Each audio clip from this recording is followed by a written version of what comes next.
कधी असं होतं का, सगळं ठीक चाललेलं असतं. घरही ठीक, माणसंही ठीक आणि तरीही मनाच्या कुठल्यातरी कोपऱ्यात एक रिकामेपण शांतपणे बसलेलं असतं. कारण दिवसभर आपण सगळ्यांशी बोलतो, पण स्वतःशी बोलायलाच विसरतो. कधी मुलांच्या काळजीत, कधी घराच्या, कधी नात्यांच्या.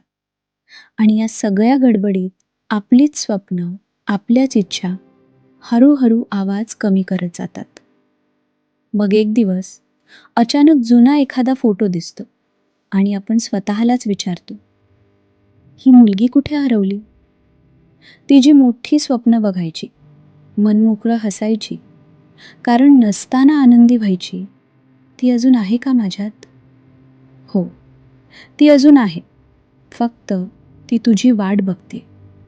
तू पुन्हा तिच्याकडे वळावसं म्हणून, तिला पुन्हा आठवावसं म्हणून.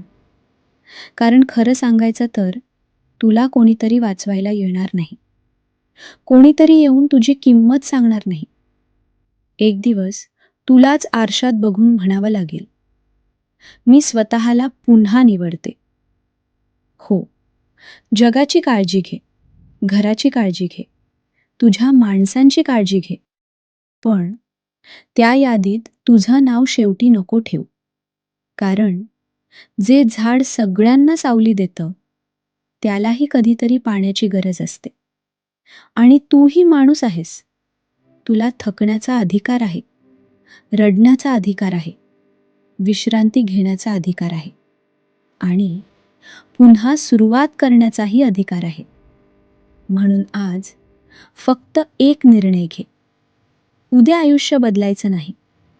फक्त आज स्वतःशी थोडं प्रेमाने बोलायचं. स्वतःच्या पाठीवर हलकासा हात ठेवायचा आणि म्हणायचं, मी प्रयत्न करतेय आणि ते पुरेसं आहे.